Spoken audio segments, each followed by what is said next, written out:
Assalamualaikum warahmatullahi wabarakatuh. Waalaikumsalam warahmatullahi wabarakatuh. Rapikan dulu pejit fungsinya.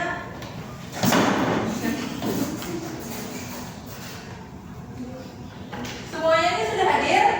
Hadir. Bagaimana kabarnya? Baik. Sebelum memulai pelajaran, marilah kita berdoa dalam hati. Berdoa dimulai. Berdoa selesai. Ini sudah siap belum belajarnya? Siap. Suaranya kurang nyaring? Siap. Baik, ada yang masih ingat belum? Pertemuan kemarin kita bahas tentang apa?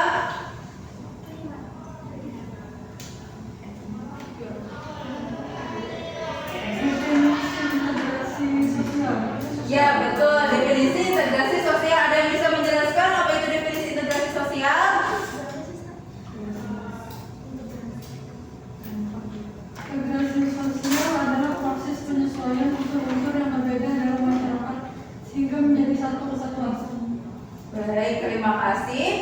Nah, karena kemarin kita sudah mempelajari tentang definisi integrasi sosial, jadi hari ini kita akan membahas tentang faktor terbentuknya integrasi sosial. Nah, adapun manfaat atau pentingnya untuk mempelajarinya, yang pertama, membuat kehidupan di dalam lingkungan masyarakat menjadi lebih tentram, memberikan kenyamanan di dalam kehidupan berbangsa dan bernegara, dan mampu memberikan sikap kepedulian antar sesama. Kemudian faktor internal. Ada yang tahu faktor internal itu apa?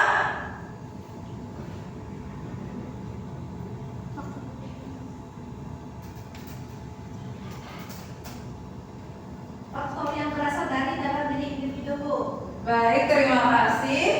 Jadi faktor internal adalah faktor yang berasal dari dalam diri individu. Yang pertama, adanya semangat gotong royong, kemudian adanya kesadaran diri sebagai makhluk sosial. Nah, ada yang bisa menjelaskan enggak apa itu maksudnya adanya kesadaran diri sebagai makhluk sosial? Makhluk siapa? Saya, Bu. Ya, Nana.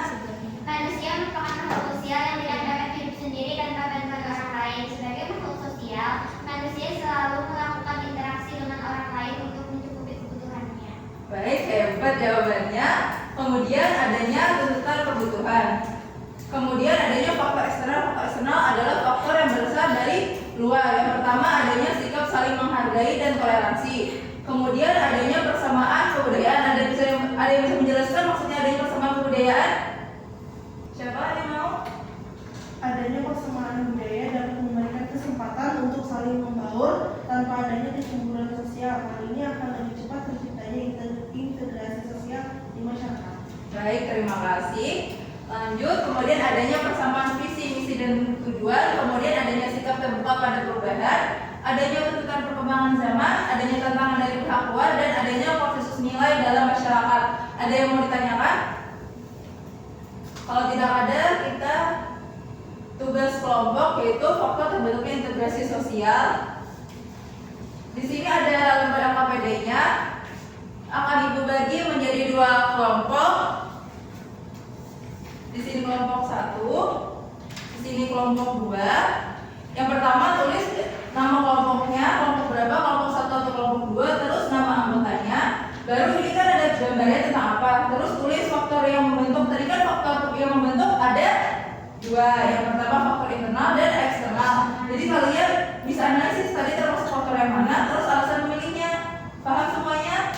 Paham. Baik, bisa dikerjakan dulu.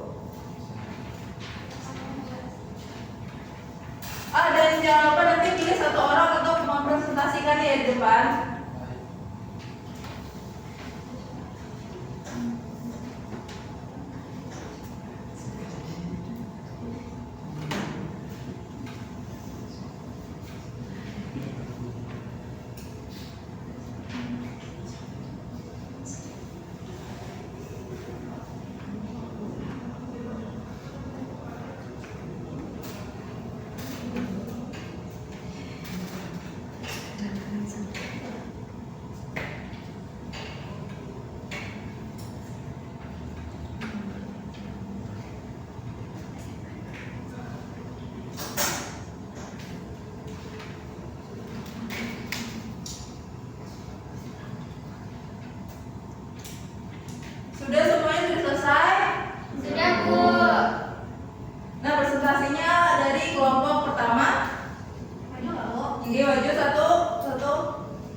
berbagi walaupun berbeda agama. Yang satu beragama Islam sedangkan sedang memberikan makanan kepada orang yang beragama Buddha. Terima kasih, Bu. Tepuk tangan. Lanjut kelompok 2.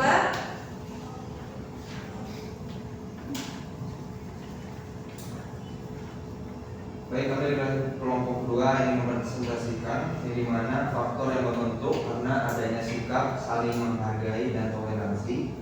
Alasannya karena gambar di atas menunjukkan sikap toleransi antar umat beragama Buddha dan Islam yang saling menghargai sehingga integrasi sosial dapat tercapai.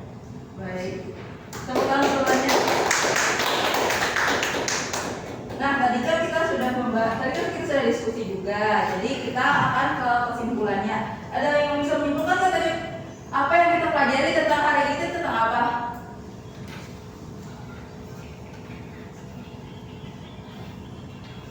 Saya, Bu. Ya, Nana, silakan. Kesimpulannya pada pelajaran hari ini kita yaitu membahas tentang faktor pembentuk integrasi sosial ada dua, yaitu faktor internal dan eksternal. Ya, lalu ada lagi yang bisa menyimpulkan?